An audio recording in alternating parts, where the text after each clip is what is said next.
حضرت ضیاء الامت رحمۃ اللہ تعالی علیہ آپ کے سالانہ عرس مبارک کی محفل بھی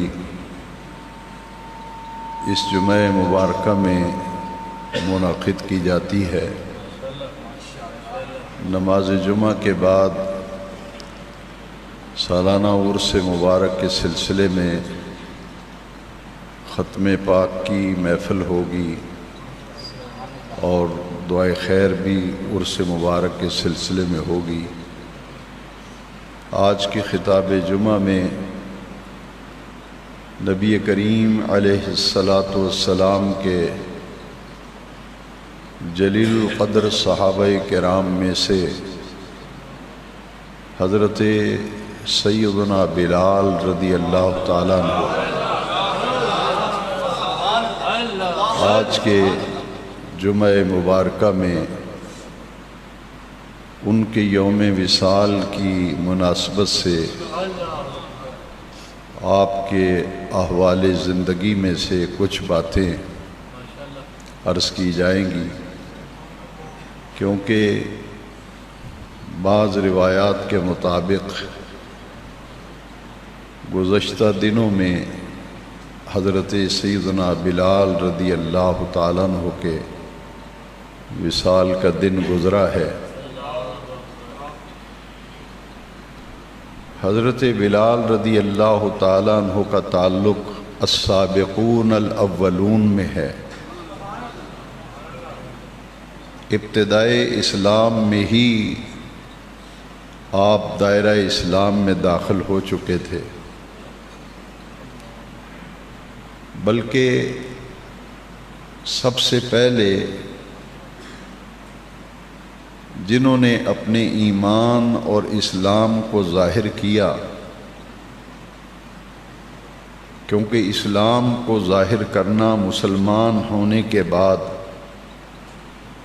اس بات سے لوگوں کو آگاہ اور باخبر کرنا کہ میں مسلمان ہو چکا ہوں، میں نے کلمہ شریف پڑھ لیا ہے، یہ ایسے ہی تھا جیسے بہت سے مصائب اور آلام کو، تکلیفوں کو اپنی طرف دعوت دینا۔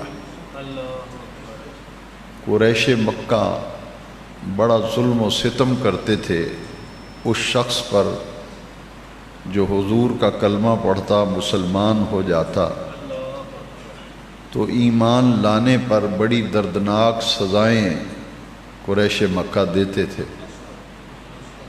اس لیے بہت سے لوگوں نے ایمان لانے کے بعد، اسلام قبول کرنے کے بعد اپنے ایمان کو اور اپنے اسلام کو چھپایا۔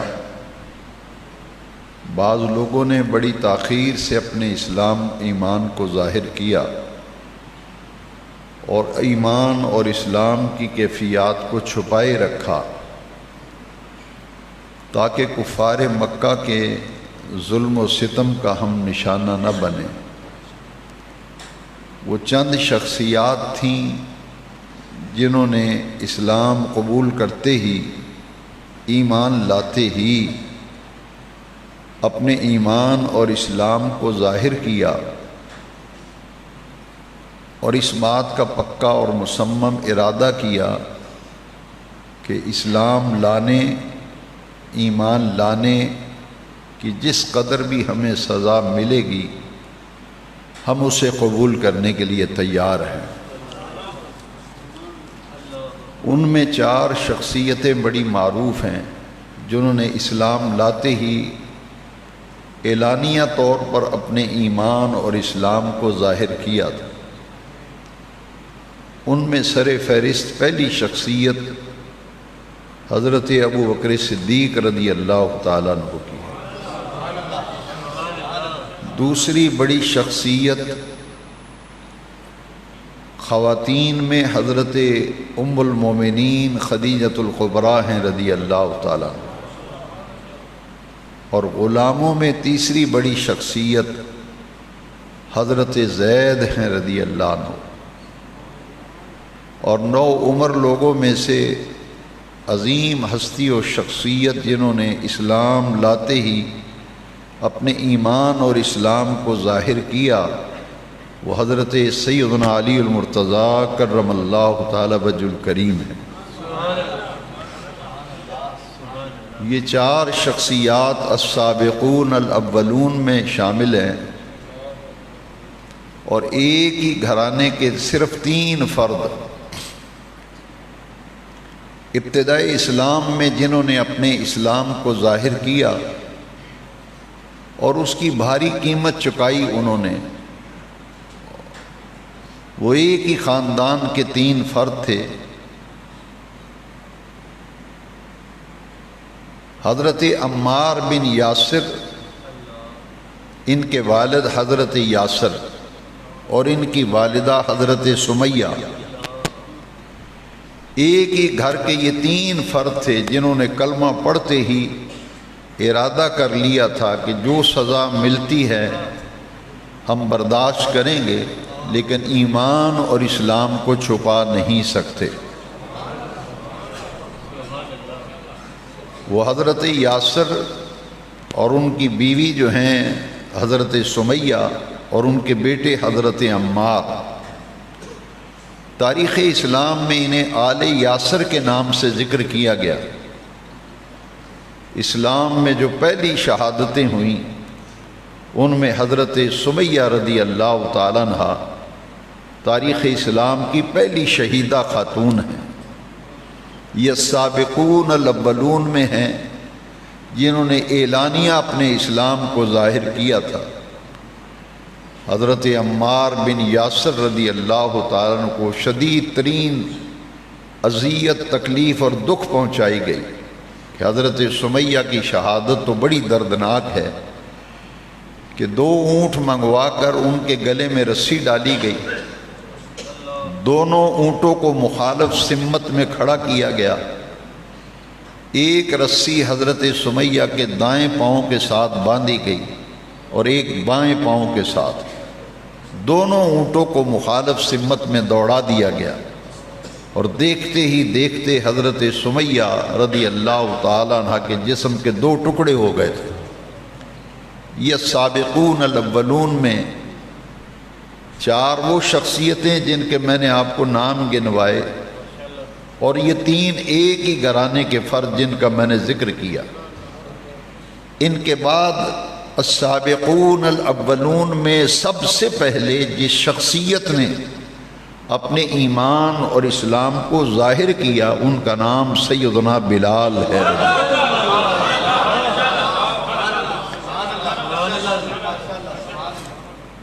وہ غلام تھے حضرت بلال رضی اللہ تعالیٰ، حبشی النسل تھے۔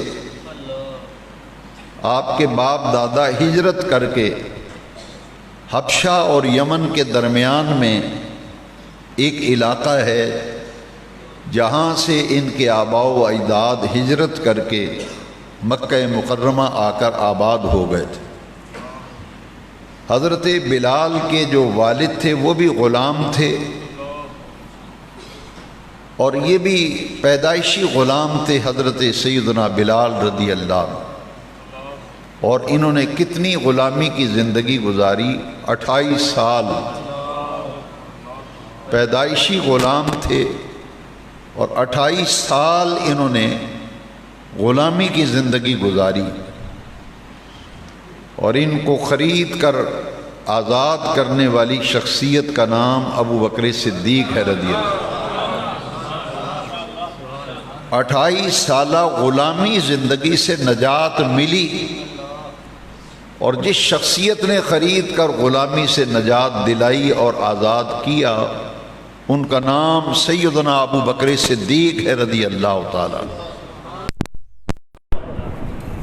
انہوں نے ابتدائی اسلام میں کلمہ پڑھ لیا تھا، معروف اور مستند روایات کے مطابق اسلام لانے سے پہلے یہ نبی کریم علیہ السلام سے ملاقات کر چکے تھے، ابھی حضور نے اعلان نبوت نہیں فرمایا تھا، اپنی نبوت کا اعلان اور اظہار ابھی آقا کریم نے نہیں فرمایا تھا، اور آپ سب جانتے ہیں کہ حضور نے 40 سال کی عمر مبارک میں اپنی نبوت کو ظاہر فرمایا اور اپنی نبوت کا اعلان فرمایا۔ اس سے پہلے حضرت بلال متعدد دفعہ حضور کو دیکھ چکے تھے اور ملاقات بھی کر چکے تھے۔ حضور کو پورے مکے میں صادق اور امین کہا جاتا تھا۔ آپ کی سیرت، آپ کے کردار اور آپ کے اخلاق کا اہل مکہ میں ہر پیر و جوان جو ہے وہ معترف تھا۔ ان میں حضرت بلال بھی آقا کریم کی شخصیت سے متاثر تھے۔ اسلام لانے سے پہلے اور حضور کے اعلان نبوت سے پہلے متعدد ملاقاتیں آقا کریم سے ہو چکی تھیں۔ جب اعلان نبوت ہوا تو یہ 4 ہستیاں ایمان لاتی ہیں، آل یاسر ایمان لاتے ہیں۔ پھر حضرت سیدنا ابوبکر صدیق رضی اللہ تعالیٰ عنہ کی ترغیب پر، ان کی دعوت پر حضرت بلال بھی حضور کا کلمہ پڑھ کر آپ کی غلامی میں آ گئے۔ باقی سب ایمان لانے والے آزاد تھے، ان میں اکیلے سیدنا بلال ہیں جو غلام تھے۔ اور ایک غلام کے لیے کتنا مشکل ہوتا ہے اپنے ایمان و اسلام کو ظاہر کرنا، یہ اگر کوئی ہستی بتا سکتی ہے تو اس کا نام سیدنا بلال ہے۔ اسلام لاتے ہی کفار کے ظلم و ستم کا یہ تختہ مشق بنے۔ ان کا جو مالک تھا، جس کے یہ غلام تھے، اس کافر کا نام امیہ تھا۔ وہ مارتا تھا حضرت بلال کو، کلمہ پڑھنے کی سزا دیتا تھا، یہاں تک کہ آپ کو گرم ریت پر لٹا دیتا تھا۔ دوپہر کا وقت ہوتا تھا، آفتاب کی تمازت اپنے پورے عروج پہ ہوتی تھی، زمین بھی آگ اگل رہی ہوتی، آسمان سے بھی یوں لگتا جیسے آگ برس رہی ہے۔ شدت کی تمازت اور گرمی میں حضرت بلال کو زمین پہ لٹا کر کوڑا لے کر اوپر کھڑا ہو جاتا تھا اور مارتا تھا حضرت بلال کو، اور یہ کہتا تھا کہ تم کلمہ پڑھنا چھوڑ دو، جو غلامی مصطفیٰ کے حلقے میں شامل ہوئے ہو اس سے نکل کر واپس آ جاؤ۔ لیکن غلامی کے باوجود حضرت بلال رضی اللہ عنہ 2 ٹوک الفاظ میں کہا کرتے تھے کہ جس دل میں محمد عربی کی محبت بس جائے، اب دنیا کی کوئی طاقت میرے قلب، میرے دل سے، میرے من سے اس آقا کی محبت کو نکال نہیں سکتی۔ امیہ بھی پریشان ہوتا تھا کہ اتنی مار کھانے کے باوجود بھی انہی کا نام جپتا ہے۔ حضرت سیدنا ابوبکر صدیق رضی اللہ تعالیٰ عنہ اتفاقاً وہاں سے گزرے تو دیکھا امیہ مار رہا ہے۔ دوسرے دن پھر دیکھا تو بلال مار کھا رہے ہیں، کلمہ پڑھنے کی سزا مل رہی ہے۔ نبی کریم علیہ السلام کی بارگاہ اقدس میں حضرت ابوبکر صدیق نے عرض کی کہ آقا اگر اجازت فرمائیں تو بلال کی تکلیف مجھ سے دیکھی نہیں جاتی، امیہ بڑی اذیت دیتا ہے اور لوہے کی زرہ پہنا کر تپتی اور چلکتی ہوئی دھوپ کے اندر بٹھا دیتا ہے، مجھ سے یہ دیکھا نہیں جاتا، اجازت مرحمت فرمائیں تو میں سودا کروں اور بلال کو خرید کر آزاد کر دوں۔ میرے آقا کریم علیہ السلام نے فرمایا کہ اے ابو بکر، اگر بلال کا سودا کرنا ہے تو پھر اس طرح کرتے ہیں کہ کچھ پیسے میں دیتا ہوں اور کچھ پیسے تو ڈال، ہم دونوں مل کر پھر سودا کرتے ہیں بلال کا اور خرید کر آزاد کر دیتے ہیں۔ سیدنا ابوبکر صدیق رضی اللہ تعالیٰ نے حضور کی یہ بات سنی تو حضور سے عرض کیا کہ حضور آپ ارشاد فرمائیں کہ میں آپ کا نہیں ہوں۔ تو حضور نے فرمایا ابوبکر تو میرا ہے۔ تو حضور پھر یہ بھی بتا دیجئے کیا میرا مال آپ کا نہیں ہے؟ فرمایا تو بھی میرا، تیرا مال بھی میرا، ابو بکر بھی میرا، ابو بکر کا مال بھی میرا۔ تو پھر حضرت ابوبکر صدیق یوں عرض کرتے ہیں کہ آقا پھر آپ یہ کیوں فرماتے ہیں جب میں بھی آپ کا، میرا مال بھی آپ کا، تو پھر یہ کیوں فرماتے ہیں کہ کچھ پیسے میں دیتا ہوں اور کچھ پیسے تو دے، میں بھی آپ کا، میرا سارا مال بھی آپ کا۔ کتابوں میں وہ لفظ لکھے ہیں جو سیدنا صدیق اکبر کی زبان سے نکلے۔ آپ نے عرض کی حل انا و مالی الا لک یا رسول اللہ صلی اللہ علیہ وسلم۔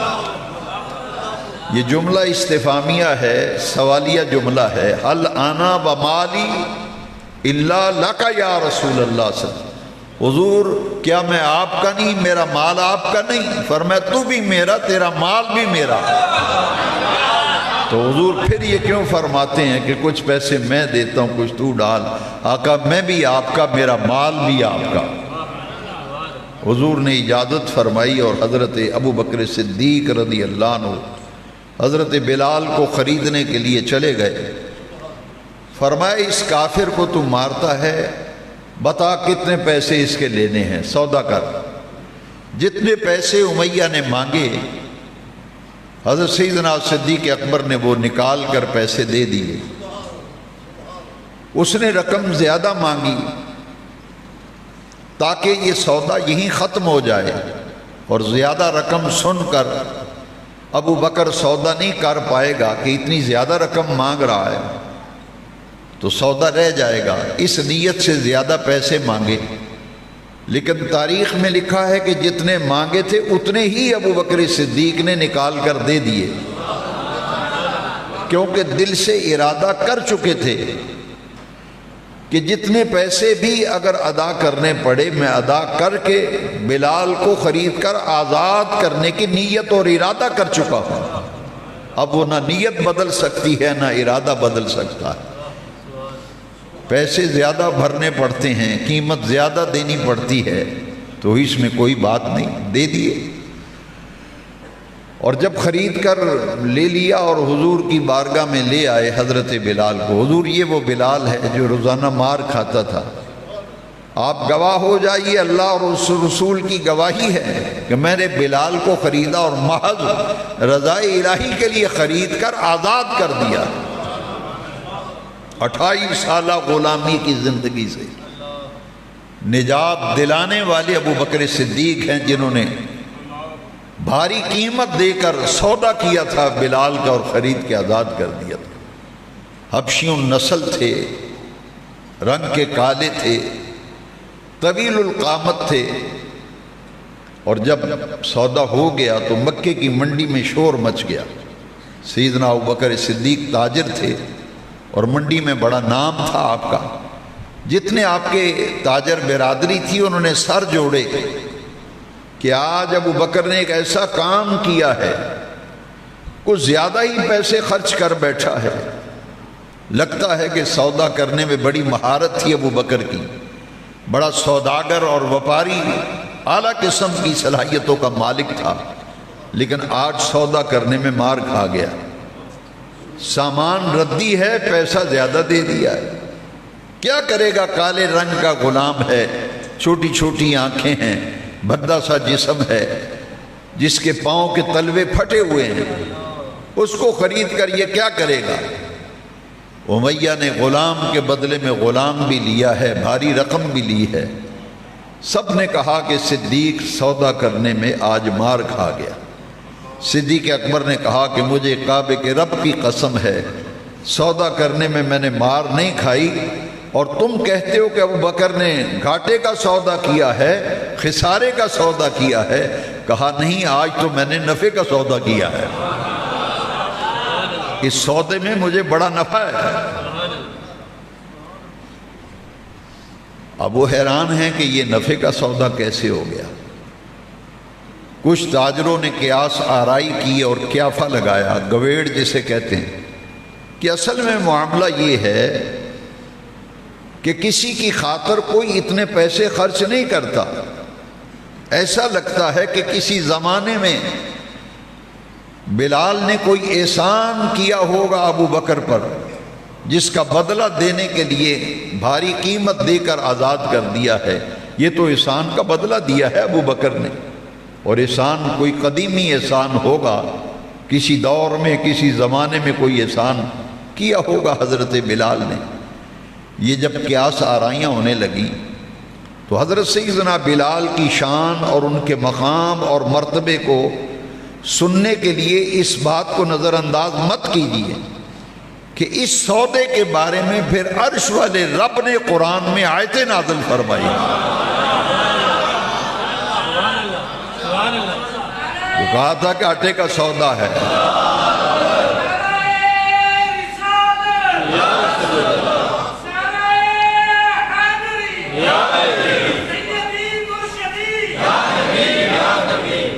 یہ گھاٹے کا سودا ہے۔ شاہ کوٹ والوں ذرا غور فرماؤ، یہ وہ سودا ہے جس کے نفع بخش ہونے پر عرش والا رب آیتیں نازل فرما رہا ہے۔ یہ ہستیاں خدا کو کتنی پیاری ہیں۔ میں نے جامع مسجد عیدگاہ میں کہا تھا، ایک ہیں اصحاب رسول، ایک ہیں آل رسول، اور ایک ہیں ازواج رسول۔ وہ آل رسول ہوں، ازواج رسول ہوں یا اصحاب رسول، یہ ہستیاں اللہ کو اتنی پیاری ہیں کہ ام المومنین عائشہ صدیقہ کے بارے میں منافقین زبان درازی کریں تو جواب میں عرش والا رب سورہ نور میں 18 آیتیں نازل فرماتا ہے۔ صدیق اکبر کے سودا کرنے کے بارے میں لوگ شکوک و شبہات کی باتیں کریں تو جواب بے نیاز رب قرآن میں دے رہا ہے۔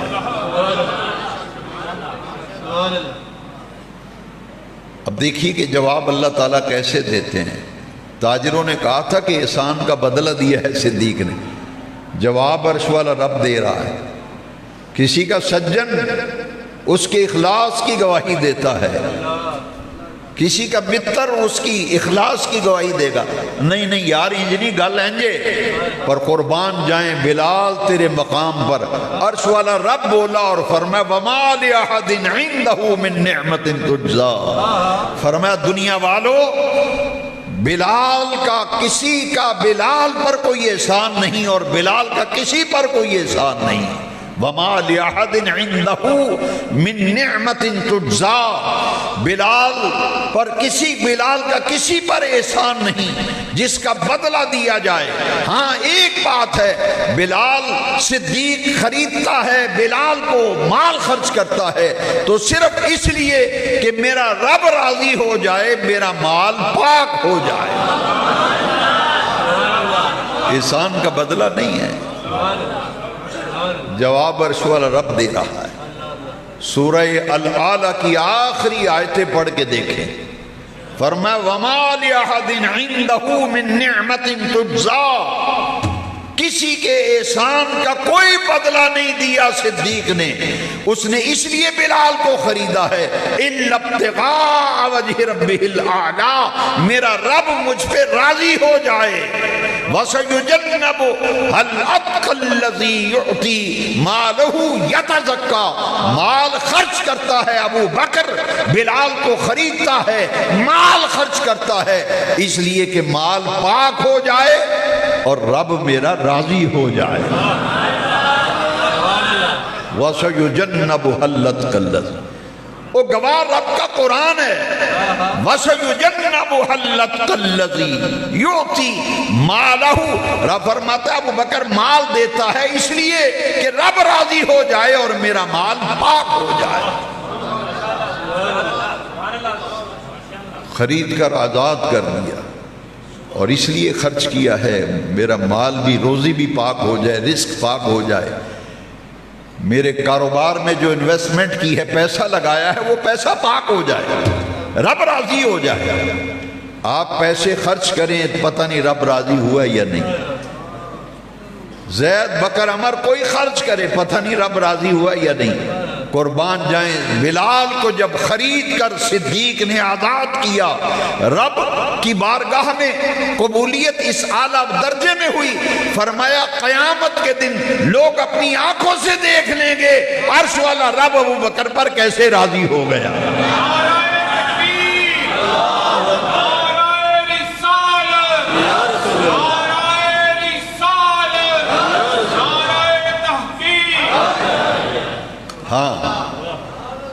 گواہی اللہ کے قرآن کی ہے۔ آپ چندہ دیں مسجد کو، درس کو، پتہ نہیں قبول ہے کہ نہیں۔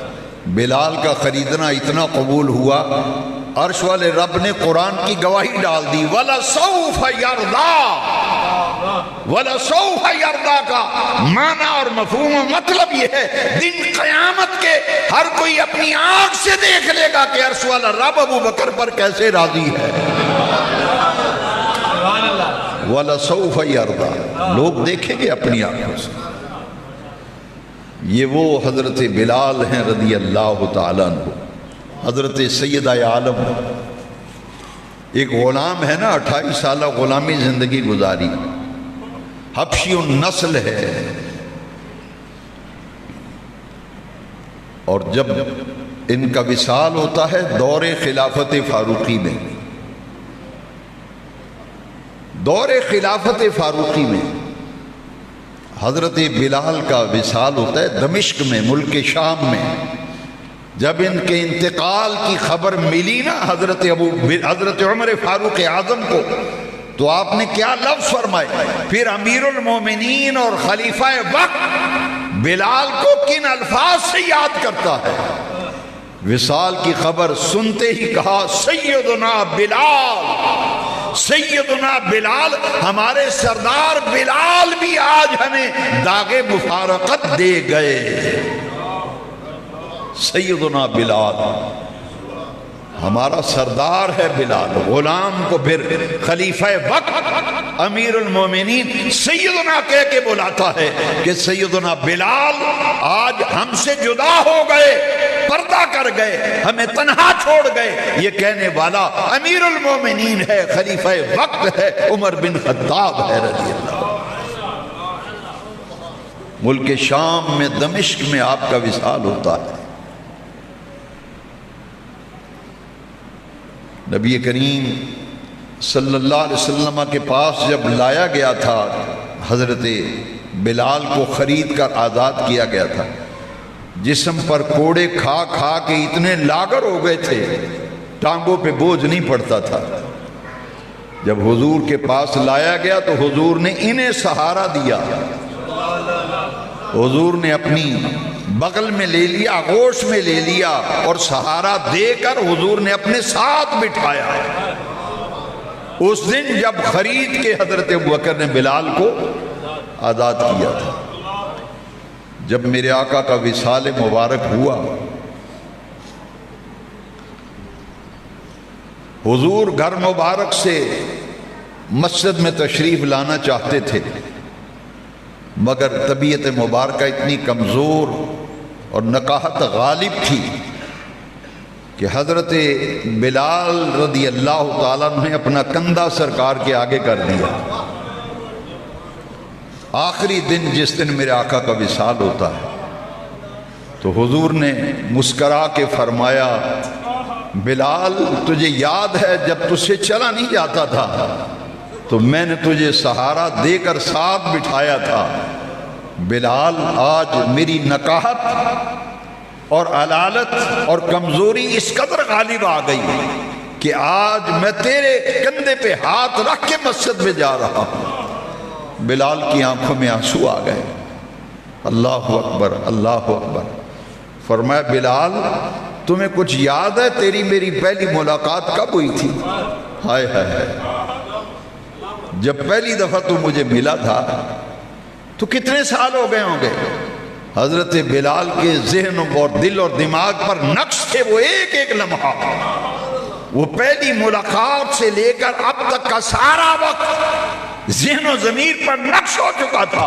کہا، آقا لگتا ہے 22 سال پہلے آپ کی میری پہلی ملاقات ہوئی۔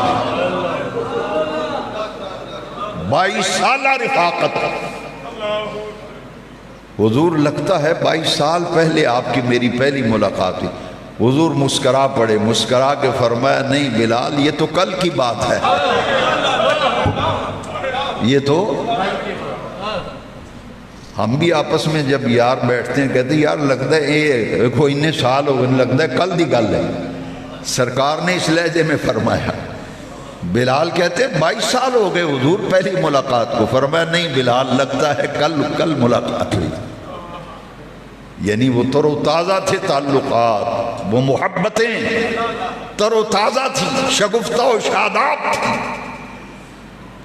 اللہ اکبر، مسجد میں لے کر کے آئے، صحابہ کہتے ہیں حضور نے اپنے وصال سے ایک دن پہلے دنیا سے رخصت ہونے کی ہمیں خبر دے دی تھی۔ یہ حضرت بلال مسجد میں لے کے آ رہے تھے، 22 سالہ رفاقت نبی کریم علیہ السلام کی، اور جب پہلی اذان مدینہ منورہ میں پہلی اذان دینے کا شرف جس شخصیت کو حاصل ہوا اس کا نام سیدنا بلال ہے۔ سیدنا بلال ساری زندگی حضور کے وصال تک یہ میرے آقا کی بارگاہ کے مؤذن قرار پائے، ان کا لقب ہو گیا سیدنا بلال مؤذن رسول۔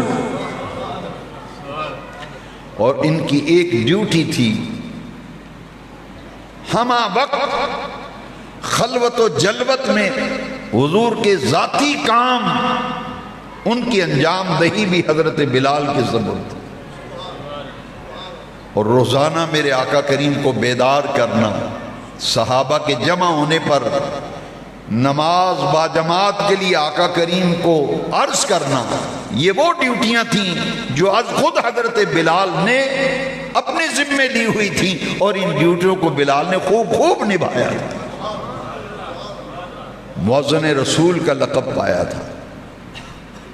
اور جب جمعے کی اذان کا اتنا اہتمام کرتے تھے حضرت بلال رضی اللہ تعالیٰ، اول وقت میں غسل کر کے اور تیار ہو کر کے تشریف لاتے، اور ان کے اذان دینے کے لیے مسجد نبوی میں چبوترا بنا ہوا تھا جس کے اوپر چڑھ کر وہ اذان دیا کرتے تھے، آ کر اس چبوترے پہ پہلے ہی بیٹھ جاتے، نوافل ادا کرتے، قرآن پاک کی تلاوت کرتے، ذکر اذکار میں مشغول ہوتے، اور جمعے کی اذان کا وقت ہوتا تو خطبہ دیا کرتے تھے۔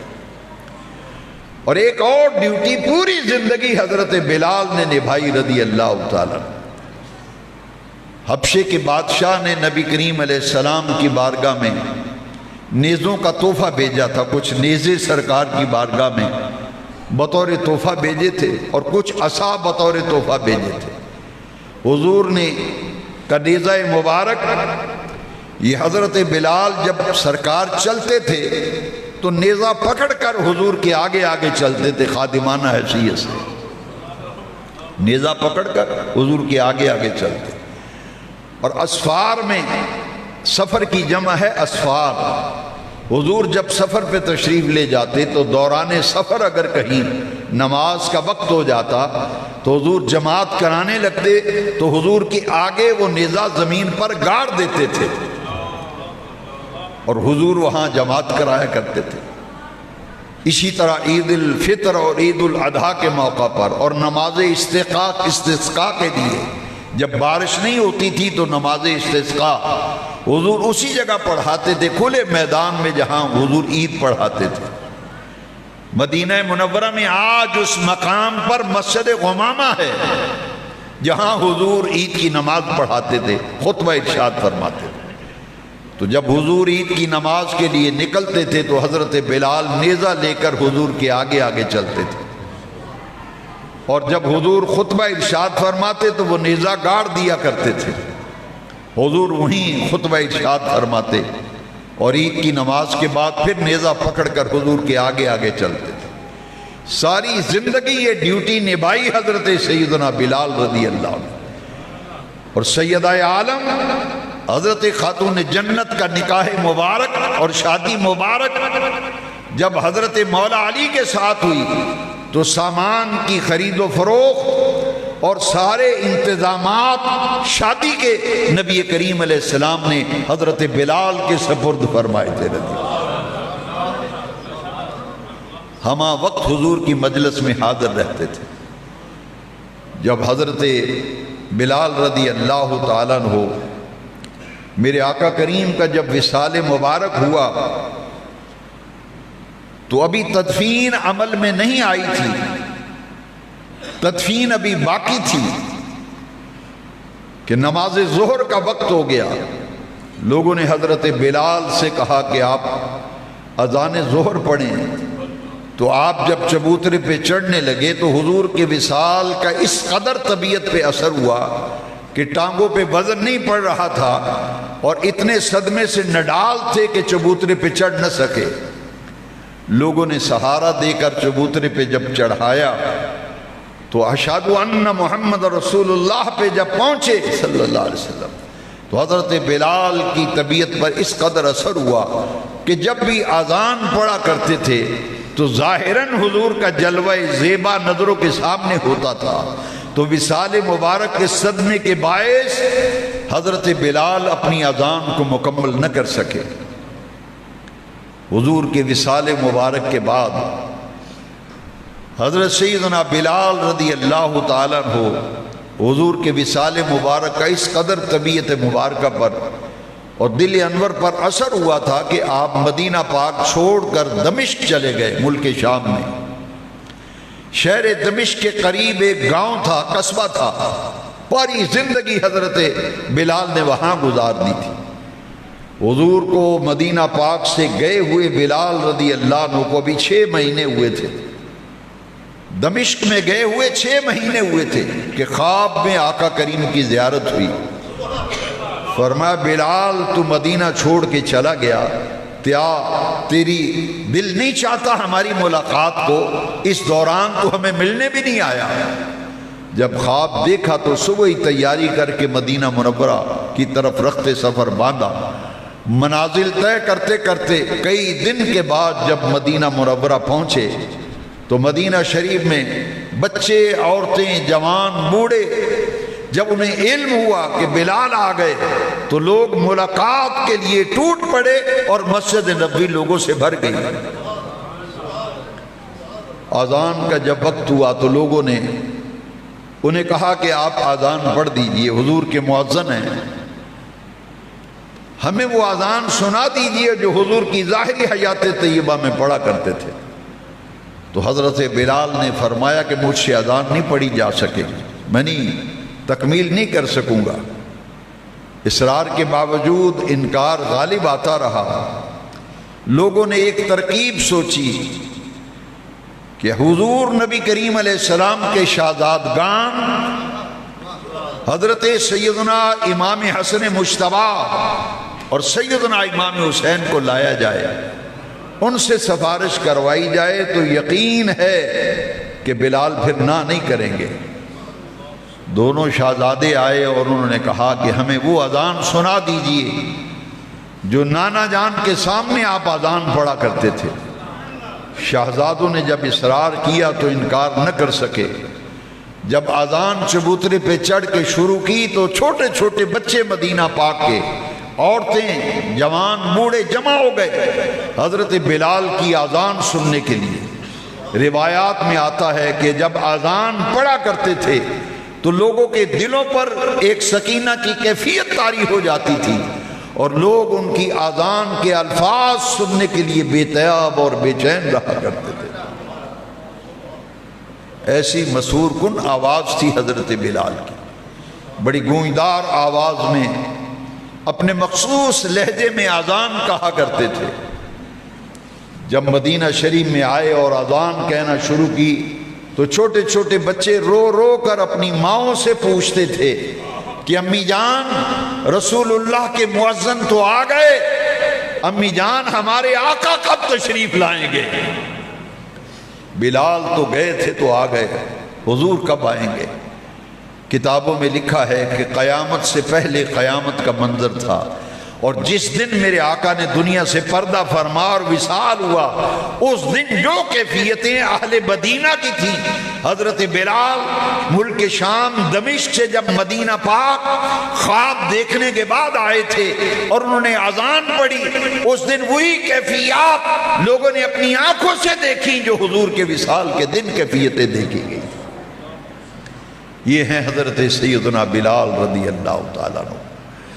آپ کا وصال ہوتا ہے دمشق میں، حضرت عمر کے دور خلافت میں آپ کا وصال ہوا۔ تاریخ میں بہت اختلاف ہے، بڑی مختلف روایتیں ہیں، لیکن اہل علم نے لکھا ہے کہ 18 ہجری میں، سن 18 ہجری میں، سن 11 ہجری میں میرے آقا کا وصال ہوا، اور سن 18 ہجری میں حضرت سیدنا بلال رضی اللہ عنہ کا ملک شام کے شہر دمشق میں آپ کا انتقال ہوا۔ آپ کی نماز جنازہ پڑھ کر آپ کو دمشق کا جو بڑا قبرستان ہے، بابو صغیر قبرستان اسے کہتے ہیں، اس میں پھر آپ کی تدفین عمل میں آئی۔ الحمدللہ چند سال قبل جب میں زیارات کے لیے گیا تو مجھے یہ اشتیاق تھا کہ میں حضرت بلال رضی اللہ عنہ کے روزے پہ حاضری ہوں۔ آپ کے روضہ انور پر، مزار پر انوار پر حاضری کا شوق اس لیے پیدا ہوا کہ حضرت داتا گنج بخش علی بن عثمان الحجویری، جن کا عرس مبارک اسی سفر کے مہینے میں ہے، حضرت داتا صاحب گنج بخش رحمۃ اللہ علیہ فرماتے ہیں کہ میں جب دمشق میں گیا زیارات کے لیے تو ایک رات میں نے حضرت بلال کے اس مزار پر انوار حجرہ مبارکہ جس میں آپ کی قبر ہے، رات میں نے اندر گزاری۔ حضرت داتا صاحب لکھتے کئی مرتبہ آقا کریم کی زیارت ہوئی، لیکن کچھ عرصہ بیت گیا کہ آقا کی زیارت نہیں ہوئی تھی۔ جس رات میں نے حضرت بلال کے قدموں میں، آپ کی قبر انور میں قدموں کی طرف میں نے رات گزاری، اسی رات میرے آقا نے کرم فرمایا، خواب میں میرے آقا کریم نے اپنے دیدار سے مشرف فرمایا، حضور سے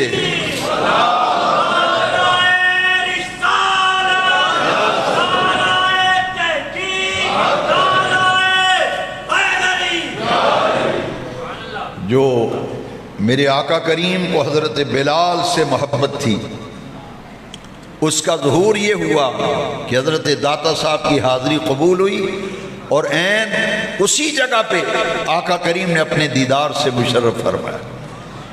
داتا صاحب نے پورا خواب بھی بیان کیا، فرماتے ہیں میں نے خواب میں دیکھا کہ میں مکہ مکرمہ میں سین حرم میں بیٹھا ہوا ہوں، اور آقا کریم حرم شریف میں داخل ہو رہے ہیں، اور آپ نے ایک کمزور جسم والا بوڑھا آدمی ہے، کمزور جسم، نحیف، نورانی چہرہ ہے، حضور نے اپنی آغوش میں لیا ہوا ہے، اسے لے کر مسجد حرام میں داخل ہو رہے ہیں۔ میرے دل میں خیال آیا کتنا خوش نصیب ہے یہ شخص جس کو حضور نے اپنی آغوش میں لیا ہوا ہے، جس پر حضور کا اتنا نگاہ لطف و کرم ہے کہ اپنے دامن میں چھپا کر کے لے کر کے آ رہے ہیں۔ دل میں خواہش پیدا ہوئی آخر یہ ہے کون جس پہ میرے آقا کا اتنا کرم ہے۔ ابھی میرے دل میں خیال خواب میں آیا ہی تھا کہ آقا کریم نے فرمایا اے علی بن عثمان حجویری، میری امت کا امام ابو حنیفہ ہے، میری امت کا امام ابو حنیفہ ہے۔ حضرت داتا صاحب فرماتے ہیں کہ میں پہلے ہی حنفی ہوں، لیکن مجھے یقین ہو گیا کہ چاروں فقہ برحق ہیں، حنبلی، شافعی، مالکی اور حنفی، چاروں فقہ برحق ہیں، چاروں اہل سنت ہیں، مگر اس خواب کے بعد مجھے تیقن ہو گیا، یقین کامل ہو گیا کہ آقا کریم کی نگاہ لطف و کرم چاروں ائمہ کرام پر ہے، مگر سب سے زیادہ شفقت آقا کریم کی امام اعظم ابو حنیفہ پہ ہے۔ فرمایا مجھے فقہ حنفی پر عمل کرنا میرے لیے اور یقین کامل کا باعث بن گیا۔